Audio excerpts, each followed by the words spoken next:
Introduce me right. You know what I mean? Yo, what's good, everybody? It's your boy Xavier McLean, aka Xavier McLean, aka 3 Truly, and I'm back with another episode of Truly Talks.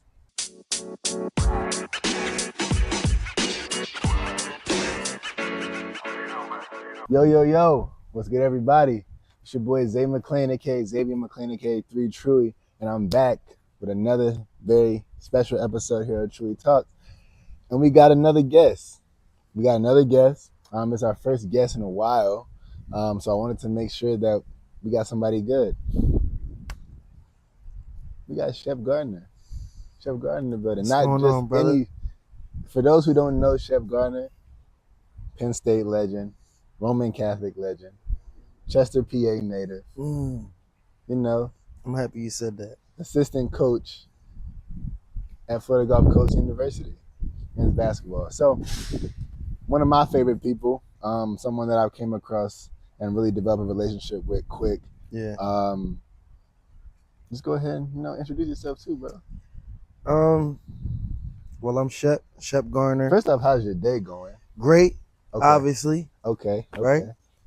You sitting here, in this beautiful place. Blessed, very blessed. Right. Coming from where I come from, I'm sitting here in Florida on a Sunday and it's beautiful, shining outside. For sure. So, I'm great, man.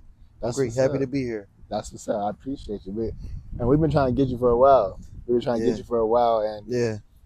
I think for me, I just wanted it to be a situation that was right. Wanted to make sure that it was at the right time, Right. and time where everything was kind of clicking for us. Right. And also obviously in our schedule as well too. I think that with the season that we're having right now, the season that we've had, Right. there's been a lot of peaks and valleys, a lot of ups and downs, and I feel Right. like we're finding our stride right now, in a way that we kind of expected to once we got everything on the For sure. off the ground. For sure. So just speak a little bit about that. I mean, obviously we're gonna talk more about you, and this episode is more centered around you, but Right. kind of just speak about our season so far, and how we're playing as of late, and what it took to kind of get here. Well, we knew it would be tough. Right. Just in the beginning of the season, the non-conference, we knew we had a tough go. So I thought that we showed a lot of fight. We showed a lot of toughness. It was great. I mean, it was a learning experience for us as a team. I watched you guys grow, and now that we're in the conference play, you can see the difference. Thanks. Our punch is a little stronger. You know what I'm saying? And we could take a punch. Most teams that don't have a non-conference that's going to challenge them, when they get in the conference and they get punched by somebody, they don't know how to punch back or take a punch. So Right. I think playing against the teams that we played in the non-conference taught us how to punch and take punches. So I'm proud of where y'all at now. Last night was a good game. Last night could have went either way. The last two games could have went either way. And I watched y'all get punched and punched back and actually come out with two tough wins. So you've been playing well. You've been leading. And I watched you grow. I watched you come into a role that, you haven't really had in college. So watching you work every day and get into that mold and actually answer the bell, it only makes me feel good because I spent so much time with you. Right. So for sure. And like I said, that's a big thing too for me. You speak about me and these last couple of games. I think for me, starting the conference play, I'm not gonna say I was ever on cruise control, but I kind of was. I think in a space where, Keyshawn and Dow was having a really good couple of games. Yeah. Had some pretty couple, solid games to end the non-conference as well. Right. So I think for me, it was one of those things where I kind of came okay, I'm gonna just star in my role. Right. And I think you, along with Hootie, along with the rest of the staff for real, kind of challenged me bro, keep doing what you've been doing. Yeah. It's not something that you're not stepping on nobody's toes if you go Right. out there and you have 18 or you have 20. Right. If anything, it's more of a premium to what we already have. Right. And I think I'm coming from a situation and it's no disrespect to Columbia, but I think I'm coming from a situation where, those rules were already in place. Yeah. So unless it was one of those games where, that guy really did that. Yeah. Trying to operate outside of what your role kind of confined was, I'm not gonna say it was like discouraged a little bit, but no one really did it because we kind of understood what the construct of everything was. Yeah. And here it's kind of like, nah, like every day be your best self, and if your best self is getting 20, if you a 10-point scorer, then it's getting 20. Yeah. And so I think being able to have that freedom and being able to understand that that you have the ability to do that, and even on the flip side of it, just because you have 5 one game don't mean you don't still have the opportunity to go get 20 the next game. That's a good take. And so that's something that I appreciate you guys doing, because I definitely came into this week really trying to make sure that, you know, I maximize what I was supposed to do. And I feel like when I do that, like, it helps everybody else. No doubt, bro. I'm gonna wait till this win. You editing this, right? All right, I'm gonna wait till this win stop. But judging off your first 2 conference games, I don't know if you remember, but that first conversation we had on Monday morning, or Monday afternoon, it was more so about just trying to find your rhythm in the game. We kind of switched offenses, just to basically accommodate everyone, make sure everyone the ball's moving. You know, it was just something different. We hadn't run it the whole non-conference, so it was a good time to put that offense in. And you're one of those players that once you get in a rhythm, once you get used to things being a certain way, it take a little second for you to get used to it and be able to be yourself in it. And I thought that this week, after a good week of practice, I thought this week I watched you kind of become yourself in that new offense, in that new style. And it was just you just letting go for real, and just like allowing yourself to just exist and not kind of like look for someone to actually call your number. You just going to get it. Yeah. And that's big for you. That's big for you because that's who you are, and that's your role on our team. You know, you won't call plays for you. Won't call no plays for you, bro. But you seem to get it done, and every team need a player like that. So don't never lose sight of who you are to us. And all great players want to play with other great players. Right. So you got to be able to play with other great players. You got to be able to make your teammates better, and that's the sign of a great player to me. So I don't like when guys don't want to play with other good players, where they got to share the ball, where they got to do, be a part of something, and they're not like bigger than the program. Right. So if you can exist around great players, that's the sign of another great player. And I watched you grow into that, so I'm proud of you. Appreciate that. So yeah, like you said, we've been playing pretty well. I think we won 5 of the last 6. Yeah. So hopefully we keep this going. And I'm excited for tomorrow. We get to practice and continue to grow for sure. Yep. Now, to you, man, growing up in Chester, we're gonna start from the beginning. Mm-hmm. Tell us about the childhood. Tell us about, those adolescent years. When do you start playing the game? When do you pick up a ball? Where do you kind of get that aura that you have, that tenacity to want to be great? Like, where does all that kind of, originate from? Chester's a basketball town. Small city right outside of Philly. We take great pride in ourselves in Chester. And just being that close to Philly, we had to have that kind of pride because, when they think of Pennsylvania, they think of Philly. Right. So we have that natural chip on our shoulder. But I've been playing basketball since I could remember, before I could talk. I had a basketball in my hands, and I thought that my mom and my dad, my parents, they done a good job with just molding that kid, teaching them the right lessons, and allowing me to just grow and make mistakes along the way. But I've always wanted to be good. I thought I was born in like the perfect era. Okay. In Chester, because there was a lot of basketball players that's my age, so we all kind of like grew up together, right, and pushed each other and made each other better. So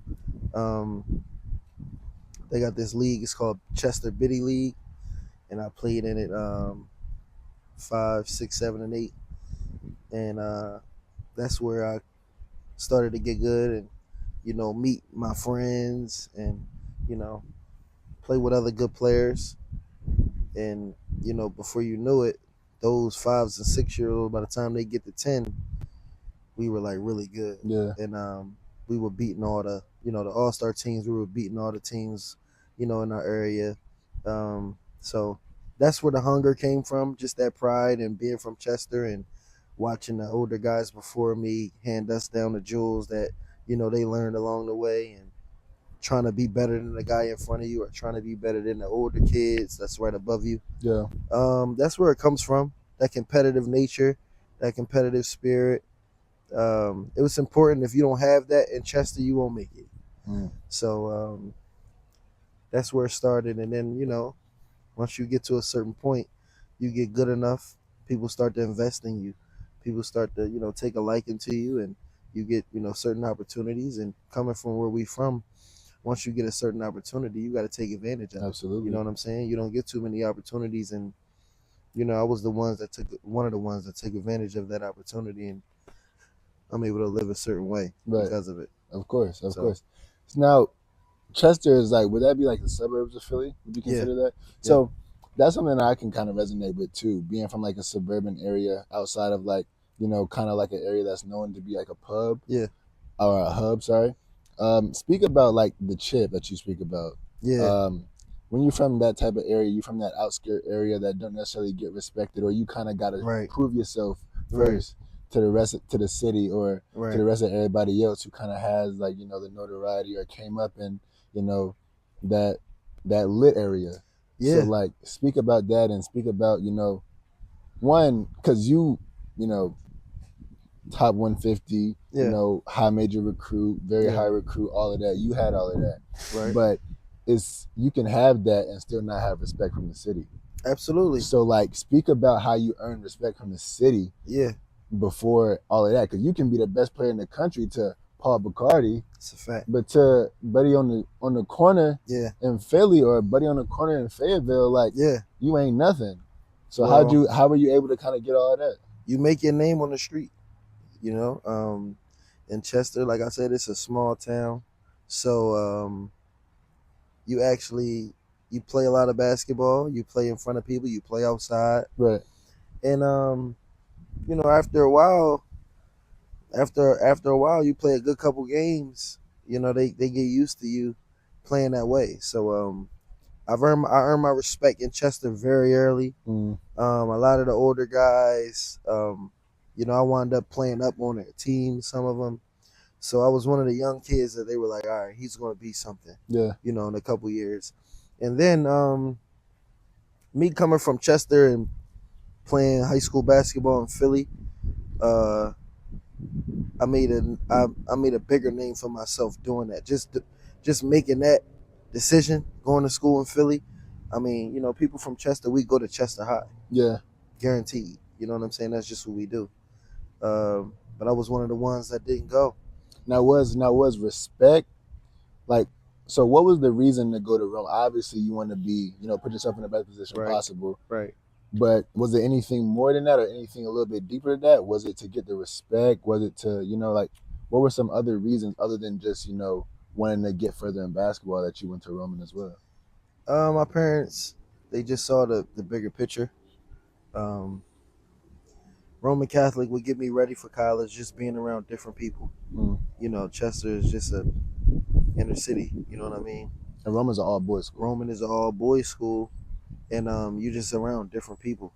You're taught different, and I thought just going to Roman, I didn't understand it at the time, like why my parents just didn't want me to go to Chester High. I wanted to go so bad, and they wouldn't allow it. So I just, I never understood it when I was going through it, but as an adult now, I'm like, okay, I knew what they were trying to accomplish here. Right. And they were just trying to make me more well-rounded, I would say. And it's a better brand of basketball, I would say. The Philadelphia Catholic League is one of the best leagues in the country you could possibly play in. And it's very competitive, great coaches. So coming from Chester, I had to just prove to people in Philly that I'm not just good enough to be here. I'm the best player in the city. So I was always trying to prove that to everybody. And I walked in a Roman Catholic where, they were fighting for their name again. Okay. It wasn't the Roman Catholic that people knew in the early 90s, late 80s, and all of that. They were going through like a little down period. And they took a chance or Coach Chris took a chance on a kid from Chester. That's way out of bounds. People don't do that. So at first, everybody didn't like the move at first. Chester, nobody liked it. So I had to go through that. All of my friends was at Chester High. I'm going to Roman every day. So it made me grow up faster. But that chip, I still took it with me because I was like, all right, I got to prove myself again. I'm in ninth grade. I Right. want to play varsity. I'm one of the best players in the country in my grade. So, you know, judging off or going off of how my friends, careers was, and they went and played varsity. So, I'm still comparing myself to my peers. Right. That's what I always had, and that's what kind of kept me rolling. But I played varsity as a freshman, started every game, and I wound up having a great career at Roman. And when it was over, I mean, they were calling me a legend at Roman, and I didn't. You don't think about that, when you're 14, 15 years old, you a kid. You just want to play basketball. So at the end of it, I was considered a Roman, and I just found out I'm going into the Hall of Fame. Right. So Right. that chip, that Chester grind, that grit, I still have it to this day. But that got me through those times. Going into, I don't want to say enemy territory, but just territory where I had to carve out my own space. Absolutely, absolutely. And I was about to mention that you just found out that you were going to be inducted into the Hall of Fame. Yeah. And you said something interesting, bro. You talked about going to Roman at a time where it wasn't the Roman that everybody knew it from what it was, and it was still trying to find itself. Right. You ended up basically doing the same thing going to Penn State. Yeah. So what went into the recruitment process where you decided to go to Penn State over all these other schools that may have had this already destined culture or an easy ticket to the Sweet 16 already? Yeah. Like, why Penn State? Well, first of all, I'm a family man, so I take pride in my family. I'm a big prominent figure in my family. They take pride in me, and I wanted them to come watch me play as much as possible.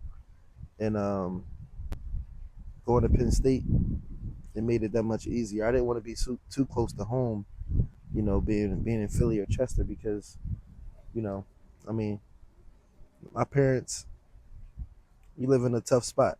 You know what I'm saying? Chester's a tough place. And I just, at that stage of my life, I didn't want to be that close to Chester. So Penn State was perfect.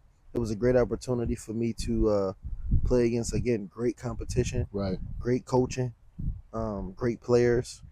And I thought that, just like Roman, like when I left Roman, everybody wanted to go to Roman Catholic again. Like there was a time when Roman was getting all the best players in the 80s and 90s. All the best players. If you was good, you was going to Roman. Right. And then there was a time when I got in high school that wasn't the case anymore, and somebody had to come shine Roman up again and make it pretty, make it make everybody want to go there. And I felt like at the end of my career, guys were starting to roll in. The best players in the city or the area were starting to go there. So at Penn State, I felt like why wouldn't I be able to do the same thing here, even though it's on a way bigger scale? For sure. Playing against grown men, way more money involved. Way more money involved. That was always the goal, bro. Just to carve out your own space, make your own name. I mean, I had big shoes to fill. Just being my father's kid. I always wanted to just be great. I always wanted to make my family proud, and I thought Penn State gave me the best opportunity to kind of build my own legacy and build its legacy, like not have to try to beat, like Florida. If I was to go to Florida, I would have to beat out them two national championships, them back-to-back national championships, and they wouldn't really respect it as much what I've done. But when you go to Penn State and you mention a certain name up there, they respect it. So we left our legacy up there. That group of guys, and I was able to do the same thing. So I've always been a guy that never took the easy road. I'm familiar with the tough road, so going to Penn State was no different. That's what's up.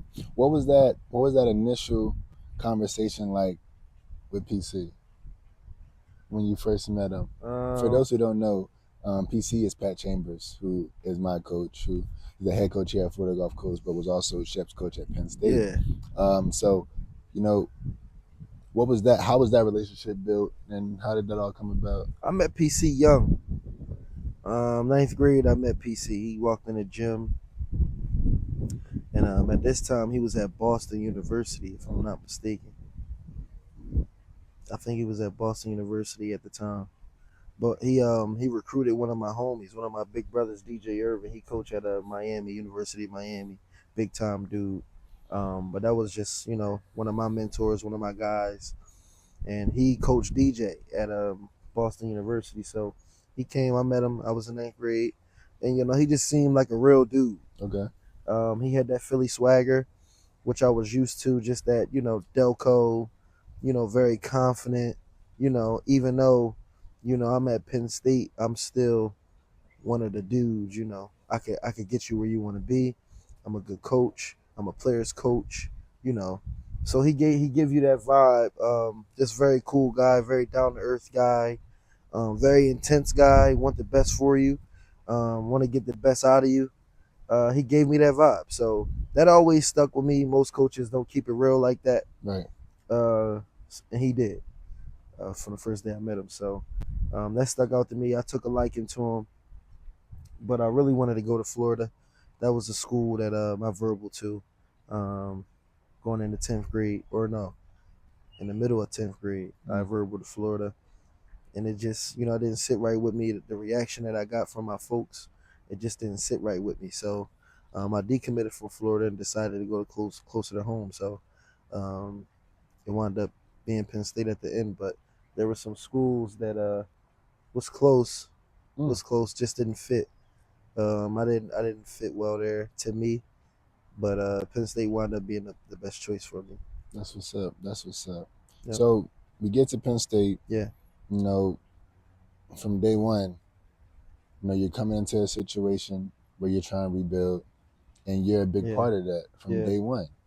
Yeah. Speak about what that journey was for you as a freshman coming in, because as we know with the freshmen we got now, Yeah. like it's tough enough just adjusting to college, Yeah.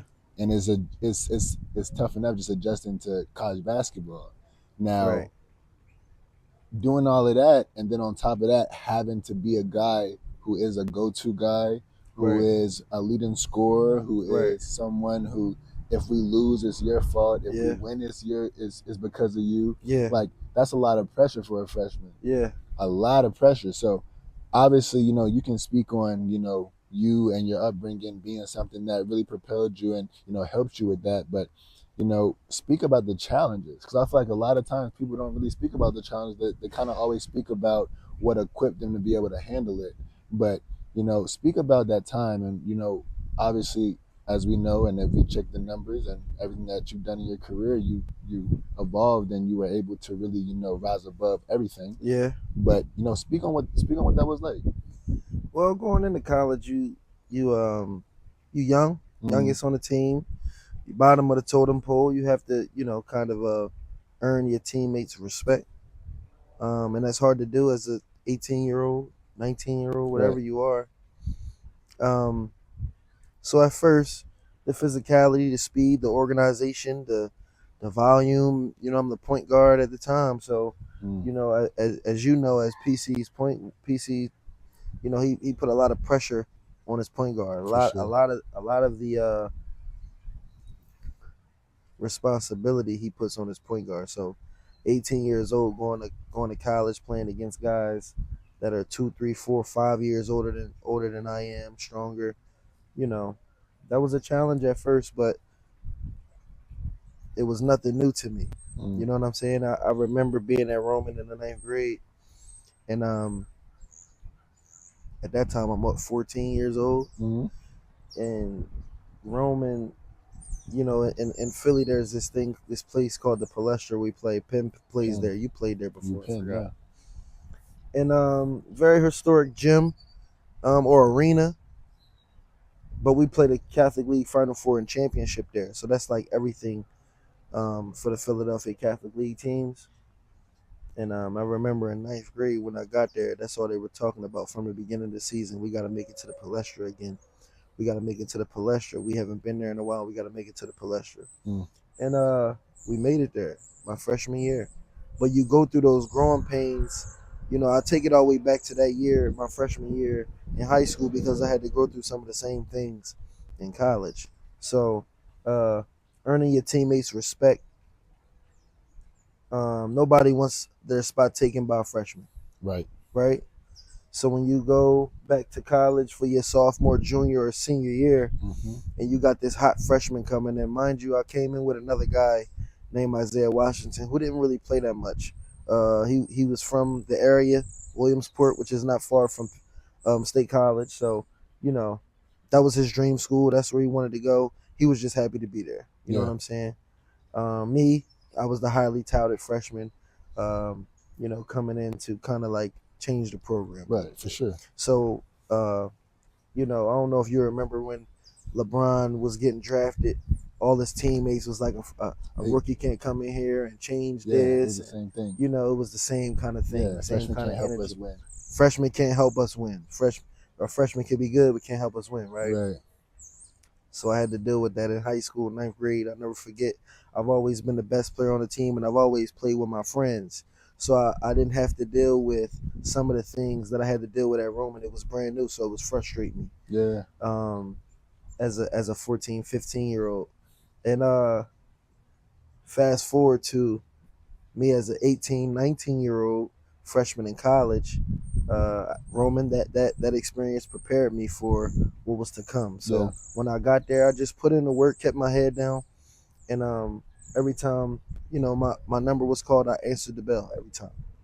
And like I said, that chip on my shoulder always was there. And when you start playing against older guys, playing against better competition, playing on TV, you know, I always wanted to rise to the occasion and put on a show. For sure. So that never left me. And but it's definitely growing pains when you get to college, as you know, just earning respect, clearing out your own path, you know, trying to get your teammates to believe that you're a team player and believe that you're not here to kind of hurt them. You're just here to win. Right. And guys, the culture up there wasn't winning yet. Mm. It wasn't. It wasn't Football, winning it yet. was. Football up there is, the flagship program. For sure. So you got to fight that alone, and then you got to get the fans to come support you. So for the first couple years at Penn State, I had to do a lot of fighting, uphill battle, but we made it. You know what I'm saying? We made it through. And then we wound up winning the NIT championship at the end. You look up, you done broke a couple records. Yeah. You don't won a championship. You left your mark there, but your head was down the whole time because it was the mountain was so high to climb. Yeah. So it was always about winning. It was always about legacy. It was always about leaving the place better than I found it. For sure. So I can say I've done that everywhere I've went, and I don't think too many people can say that. Right. Now you played a lot of players. You played with Lamar. Right. You played with Tone Carr. Right. You played with some really, really good players in your time. Yeah. As a guy who, and I think by the time is Tone younger than you? Tone younger than you. So by the time that he and Lamar had got there, like you were the leader, and you were the guy that they were to look to. Mm-hmm.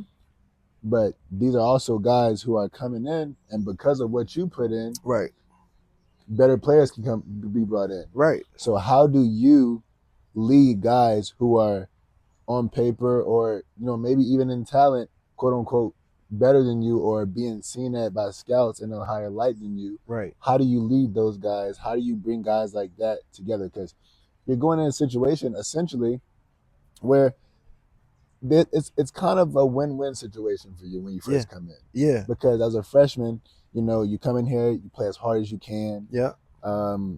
if it goes south, then y'all wasn't anywhere anyway, Right. and you're a freshman. Right. But once you become a junior, Right. and you starting to build, and so now they're expecting coach to take that next step as a Right. coach. They're Right. expecting you as a player to take that next step as a player. Right. Now that you're bringing in more talent, and you're looking on paper now, okay, ooh, maybe y'all ain't number 8 in the preseason. Now y'all number 5. Now y'all Right. number 4. Right. How do you switch the gear, or maybe elevate yourself, Right. so that you can help elevate the team and everybody around you who may not understand what you had to go through? Well, a leader is a leader, bro.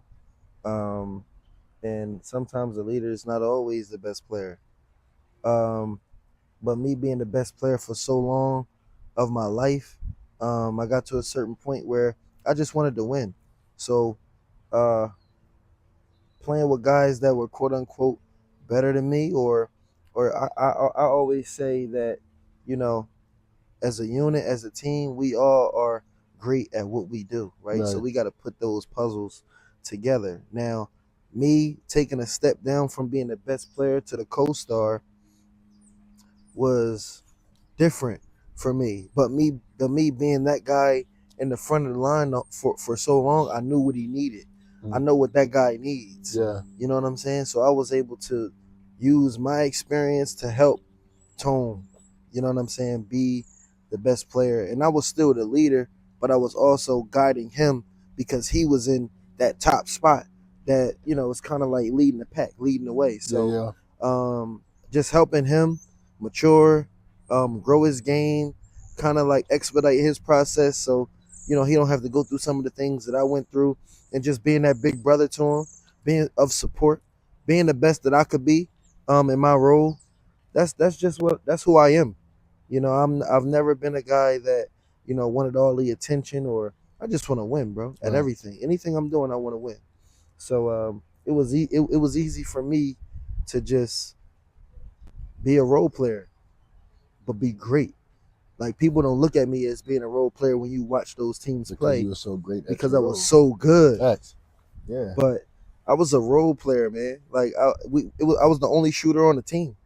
You know what I'm saying? We wound up winning the championship. So think about how good I had to be Right. at my role in order for us to win. Absolutely. So it was still the same thing. I still had to play good for us to win. I couldn't take a night off, because if I did, they're going to pack it in on us. They're going to play zone. Mhm. Tone not going to be able to get off. Mar not going to be able to get off. Mike not going to be able to get off, just because I'm not doing my job. Yeah. So the game is that much harder. So my role really never changed. I just wasn't the main focal point of the offense. Right. I was kind of like the co-star. So it was an adjustment for me, but the ultimate team player, the ultimate winner. I want to win ball games. So whatever I got to do for us to win ball games, that's what I'm going to do. For sure. Easy. That's what's up. Now, how did all of this and being able to get to that point, how did all of this help you for your pro career? And just kind of talk about what that experience was for you, because by that time you done basically seen everything. Yeah. You done basically been bulletproofed, if you will, Yeah, to be able to take everything. But then the pro game is totally different. So speak about how that was for you, and how your experience at Roman, your experience at Penn State, right. your experience in life up to this point was Right. able to help you, be a pro. Me being a pro, it was a moment that I had been waiting on for a minute.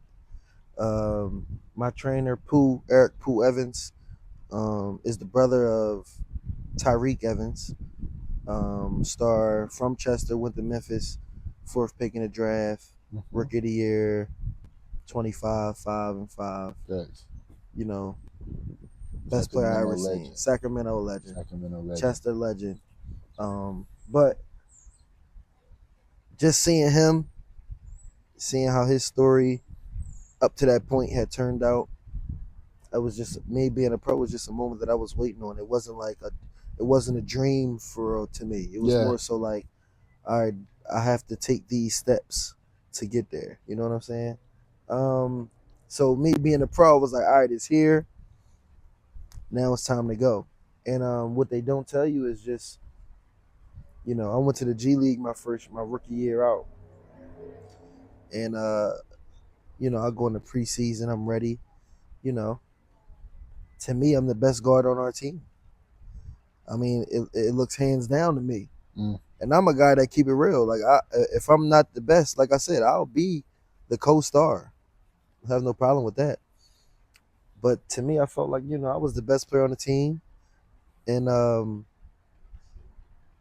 early, like the first 2 games, I didn't play that much. I might have played like 8 minutes first 2 games, but I'm scoring like 6 points in 8 minutes, 5 points, 3 assists, 8 minutes, stuff like that. Yeah. Just impacting the game.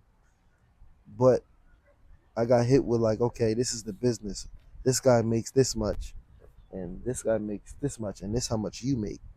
So we will be fools to play you over this guy that makes this much. Right. That makes us look bad. So the coach, I had a great coach, man. Good for my career, Coach Kruger. He coached Jason Kidd at the Nets, which was one of my favorite point guards. So we talked a lot. I asked him a lot of questions just about being a pro, preparation wise, point guard wise, always being ready, stuff like that. And he said, "Bro, I want to play you, and I will play you more whenever I can. I just gotta find you minutes, man, because you're so good. But you got to deal. This is basketball. This is pro basketball, and you know, it was a journey.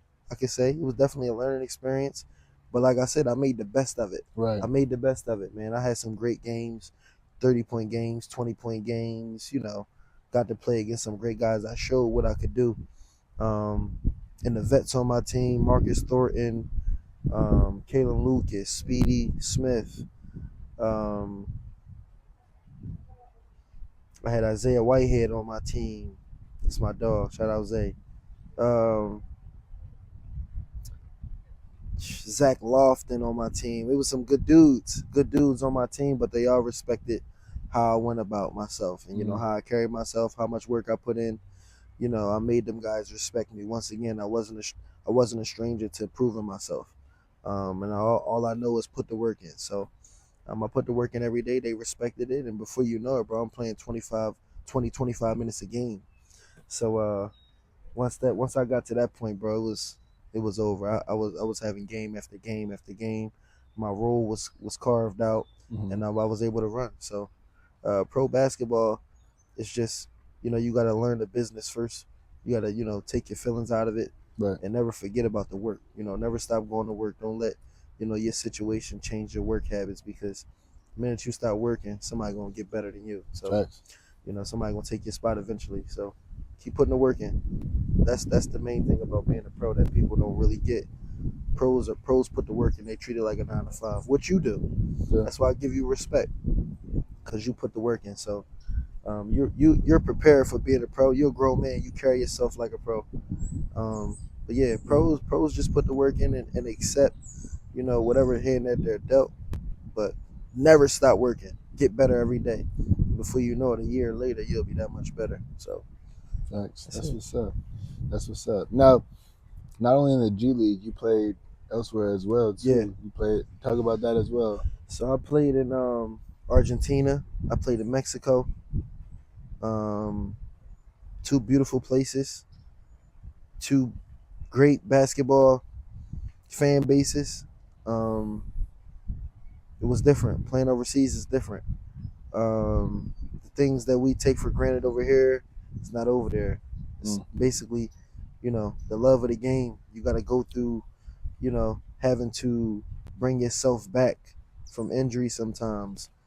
Ice cups and um, a lot more stretching. They do give you good massages and stuff over there, but you don't have the training staff that you have here. And we take that for granted over here, I can honestly say.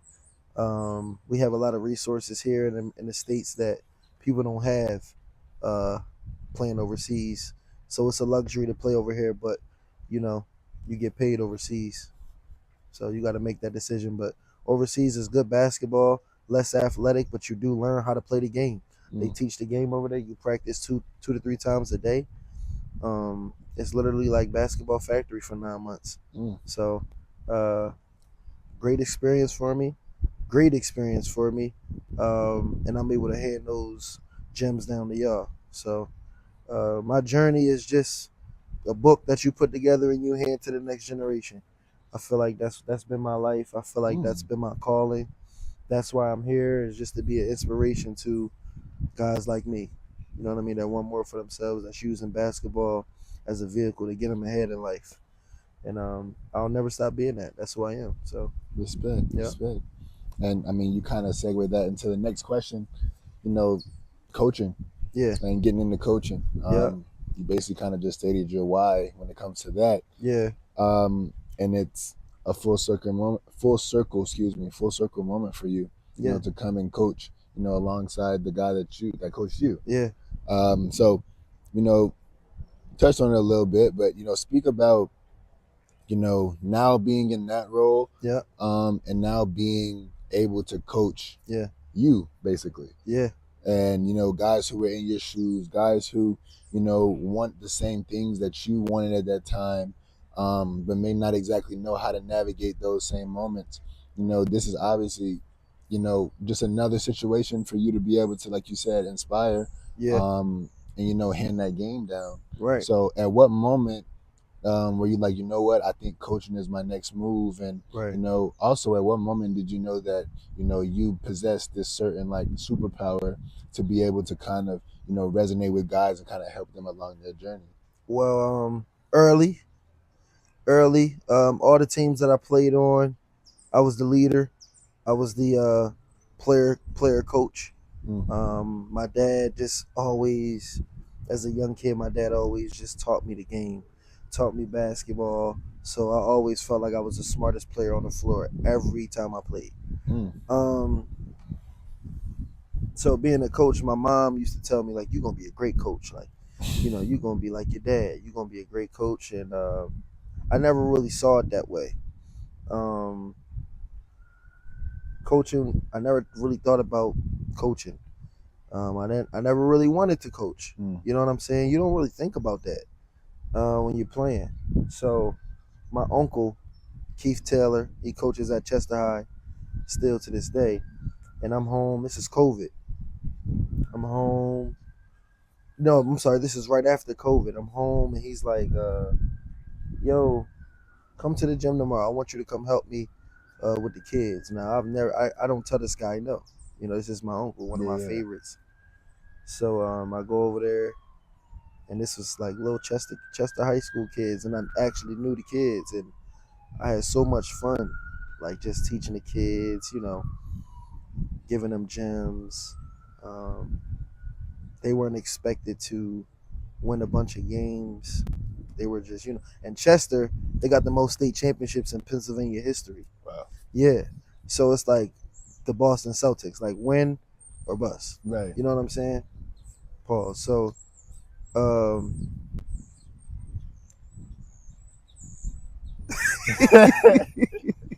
Nah, you good though. Facts though, but yeah, you're right.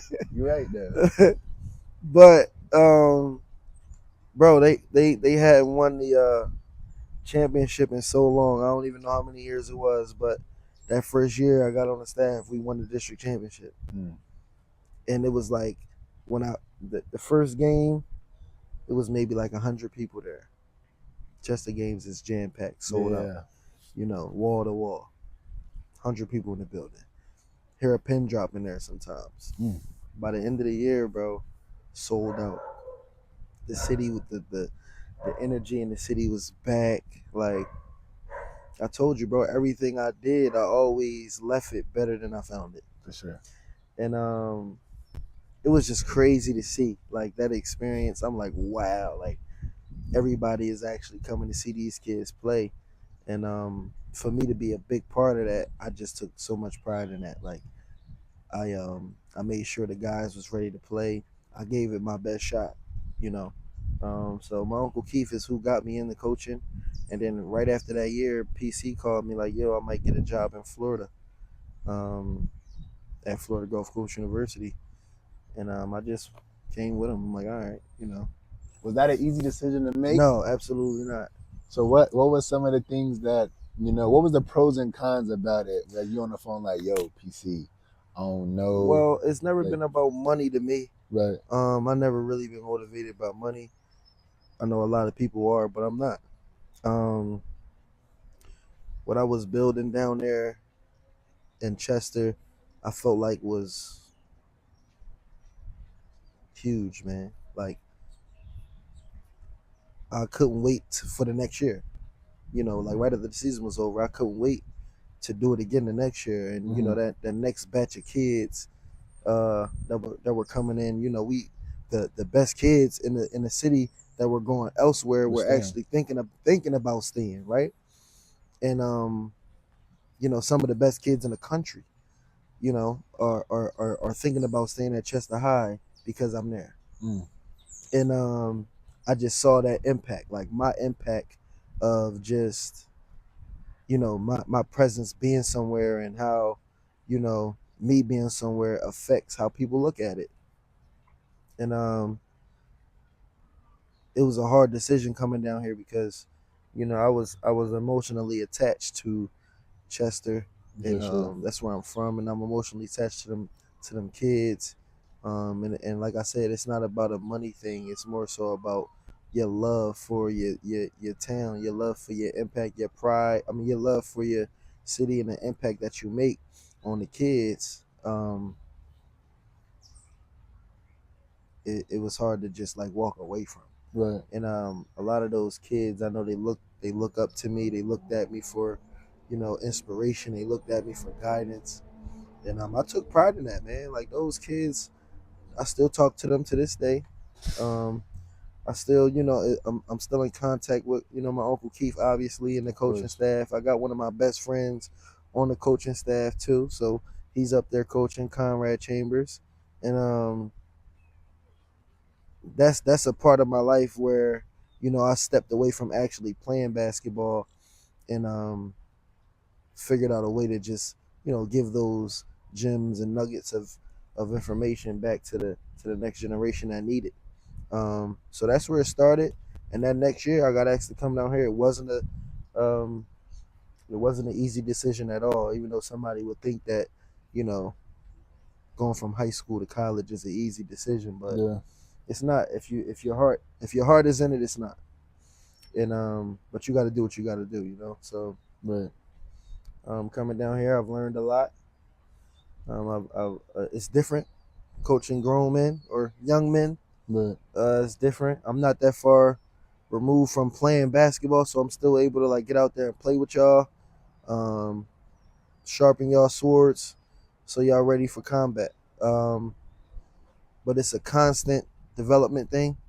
Um, it's easy for somebody to talk it to you, Facts.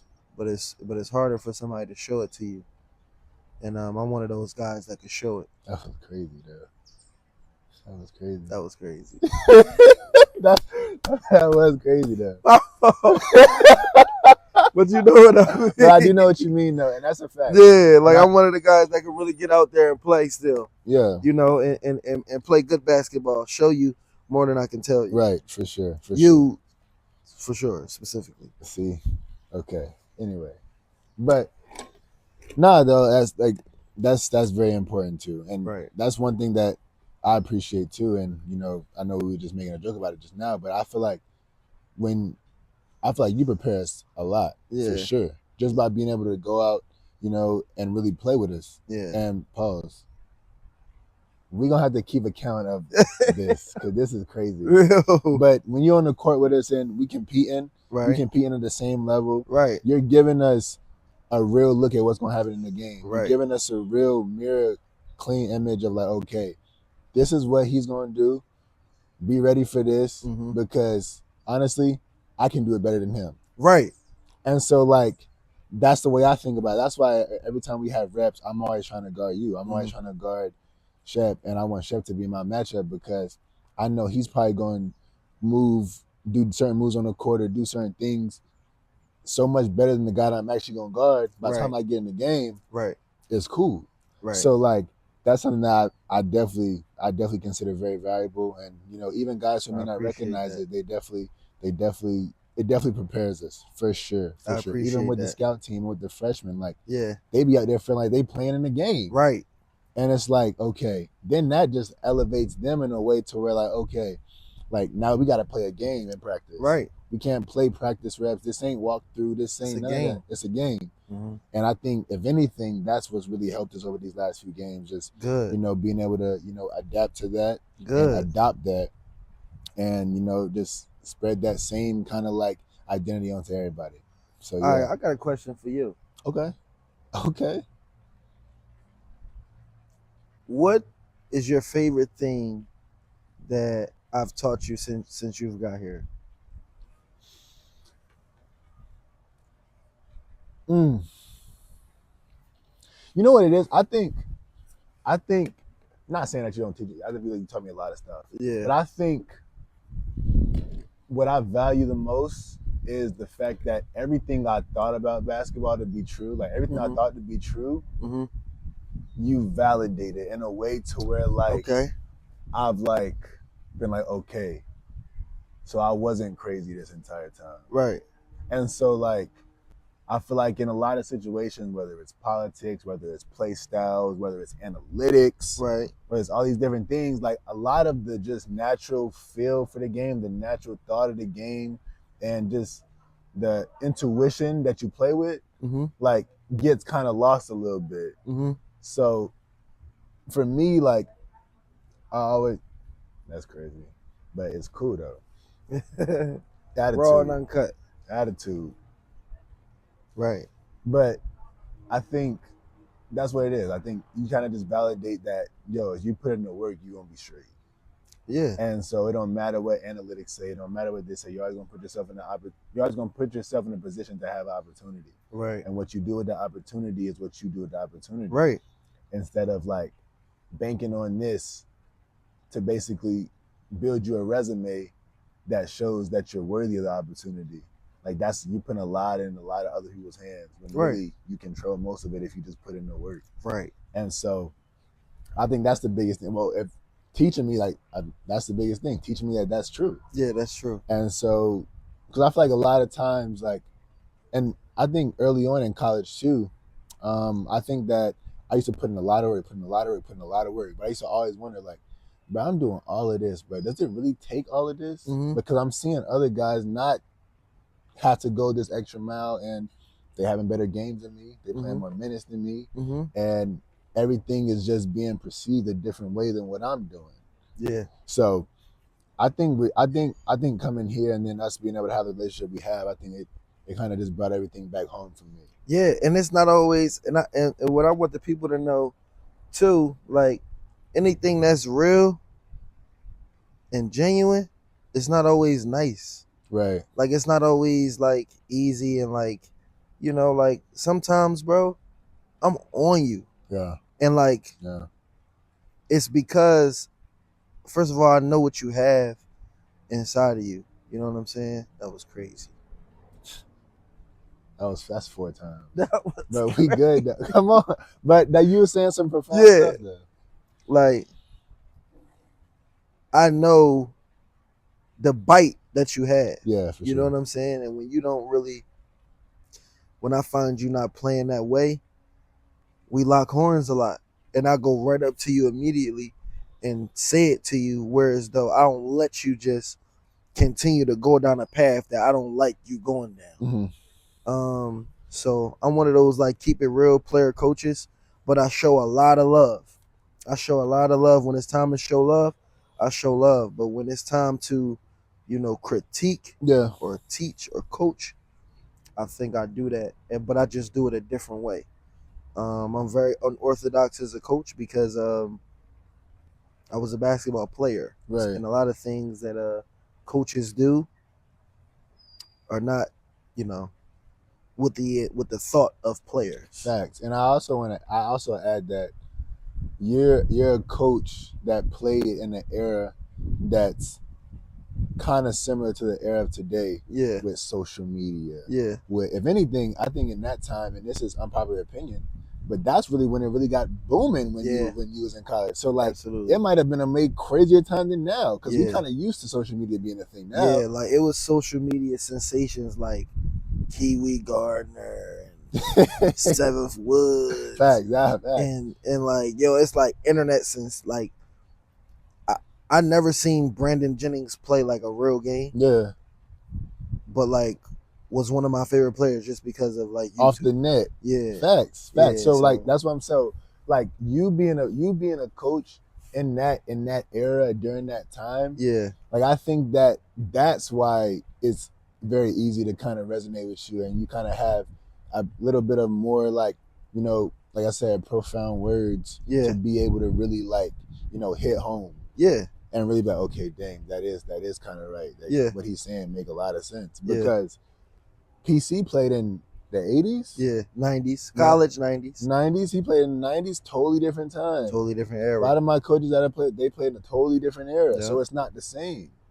And so less skill, more, you know, you just got to be thug it out. It don't matter what athleticism. this, you just got to get it done, like all of that. So like, and not to say that that's a bad thing. And I feel like, honestly, if anything, the reason why, you know, you were the player that you were, I'm the player that I am, is because we still do kind of carry some of that old school, like, you got to get it done no matter what. Absolutely. And ain't no excuses type. Absolutely. But I feel like in today, and I think PC does a really good job of understanding, like, the difference in, you know, how to coach players today versus maybe how he coached, as he said before. Absolutely. But it take guys like me, right, to, you know, be on his staff to help him with that barrier, age barrier, where like he can't relate to y'all. You know what I'm saying? Like no matter what he might think, he's 50-something years old. right. You know what I'm saying? With 4 kids, none of y'all got kids. Right. You know, like his life is totally different than y'all's. And he done went through a lot of stuff. He done went through that a we lot. Did not go through. Exactly, bro, and been through different eras. So this new era is hard for older coaches to get used to, and that's why you see a lot of them coaches kind of like transitioning out. Yeah, transitioning out because this is just a new era of kids and a new era of business. Yeah. And but you got guys like me and Hootie and KJ and like, you know, guys that's kind of like being that bridge to the older regime and the new coaches coming in, or the new players coming in, and them AAU coaches just being that bridge or that barrier to break it all down, you know. So it's important to have guys that, you know, that played not too long ago, you know, that still can connect and relate and talk to these players in their language. For sure. So, you know, we talk a lot of the same language. You know, I can meet you where you at. It's only 30. You know what I'm saying? So, you know, I'm about 5, 6, 7 years older than you. 7 years older than you. So that's not that long. Right. You know what I'm saying? Right, like, for sure. When you 30, I'm only gonna be 37. Think about that. Right. So like, you know, after this, you my dog. You know what I'm saying? Like, you're not just my young boy, you my dog. So I take pride in that and making sure that you kind of do what you're supposed to do. You know, I talk to you like a little brother, like not like a coach. I don't like none of the guys call me coach. Right. They call me Shep. Now speak about that, because we talked about it a little bit off camera, but like, where does that come from? Because like, I mean, obviously you're saying it because, you know, you're somebody who we can kind of lean on and be a brother and be, you know, our brother within the coach construct, within the, you know, the critic construct, but also, you know, be someone who got genuine love. Right. And like, we can like, yo, it don't even gotta be basketball. Yo, Shep, this going on, da-da-da. Yo, Shep, I might need you for this. Yo, Shep, mom and dad, you know, my girl, like, whatever, my brother, like, all of that. Like, so, but you're just very, very adamant on people calling you coach. Not calling me coach. Or, yeah, that's what I'm saying. Not calling you coach. Right. Like, why? I just feel like coach. I feel like that's a term of endearment. It's a term of respect. It's all of that. but I don't need that. Like, I don't need the coach to be in front of my name or the mister to be in front of my name to know that you respect me. You know what I'm saying? Like, I'm not one of those guys, Mr. Shep. Like, no. You know what I'm saying? Like, I want this to be a place where you have trust. You know what I'm saying? And like, sometimes when you put that coach or that mister in front of somebody, it's a sign of respect and a sign of elder, but also it's like it clearly puts a barrier between, like, okay, Facts. Yeah, You know what yeah, I'm saying? Like yeah. there's a line For that I sure. can get to, but I can't cross that line because that's Coach Shep Right. or Mr. Shep. And no, it's not that for me. It's always a judgment free zone with me. I've been through a lot of what you guys are going through and will go through on and off the floor. Right. And I want it to be a comfortable place. When you talk to me, it's a comfortable place where you can get guidance from. For sure. And if I put that barrier in between me and you It guys, may not be as inviting. it might not be as inviting, and therefore my passion and my passion and the reason why I'm doing this coaching thing wouldn't matter because I would never get the opportunity to do it because it's not a comfortable place for y'all because of that barrier. So um at the core, I mean at the foundation, yes, I'm Coach Shep, but Yeah. me the person, I'm just Shep. You know what I'm saying? And like if this is for life, like I'm Shep. I'm me. You know what I'm saying? And I'm gonna always be a coach, even if I'm not,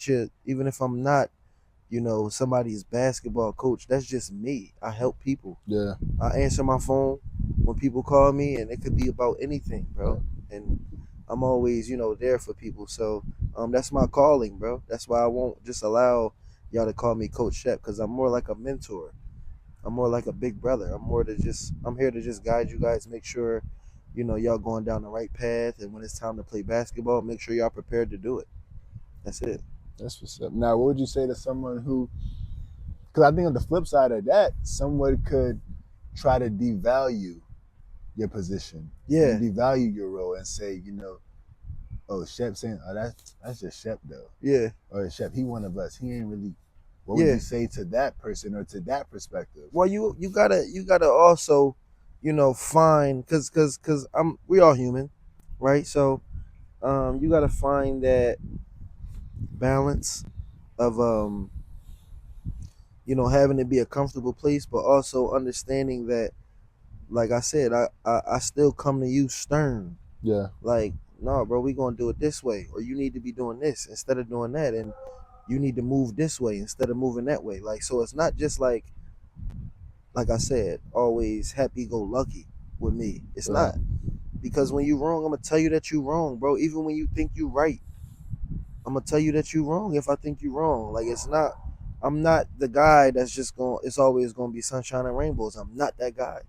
Because if you around people and it's always just sunshine and rainbows, then they're not keeping it real with you. So you want those people around you that's gonna keep it real, whether you want to hear it or not. And I'm one of those people that you want in your corner. Respect. So when it comes to people, I guess, devaluing my position, you kind of got to tighten your grip a little bit. You know what I'm saying? And make sure guys don't just make sure that respect is still there. Like make sure it's just not always like, all right, this just shit. Yeah. You know what I'm saying? No, it's not just shit. But it's safe here for you. Mm-hmm. But we gonna always be respectful. We gonna always hold, keep it, hold the line and keep it to a certain. Of course. You know what I'm saying? For sure. Yeah. Now, we've spoken a lot of experience and how it pertains to basketball. Right. And, your navigation through, being a basketball player who's playing for the love to being someone who's playing with a dream. Right. To now being a coach. Right. And like you said, like being someone who's ultimately there for somebody. Right. All of these experiences that you've underwent, that you've been through, that you've had the opportunity to be a part of, has shaped a different, mindset for you than the kid that was in Chester who only knew Chester. Right. So speak about just how you've been able to see life in general and how life has been able to kind of go from this lens to something that, you can really have a real sphere to be able to just look around and, see a lot in. Well, I believe in God, bro. I believe in God. God fearing man. I'm a Muslim man. And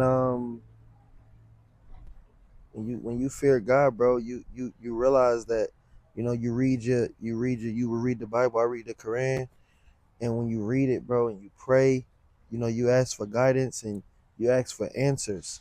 And you realize that everything that you go through in your life, you were supposed to. Yeah. and everything has a meaning. There is no such thing as a coincidence. So I move through life that way. You know, I put God first, and I always let the chips fall where they may. I'm God led, so um, it's easy for me to move through life that way, or Right. much easier. I can say that. Okay.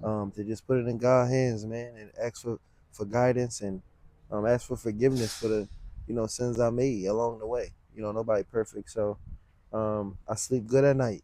I sleep good at night because I'm God led. So I'm always be that way and try to push that on to y'all. Like, not it's not about religion. It's just about God. Yeah. Believe in God and go to God when you want guidance. You know what I'm saying? If you don't get guidance from your circle, or you can't get guidance from your circle, you can always go to God and He's gonna show you the way. Absolutely. So Absolutely.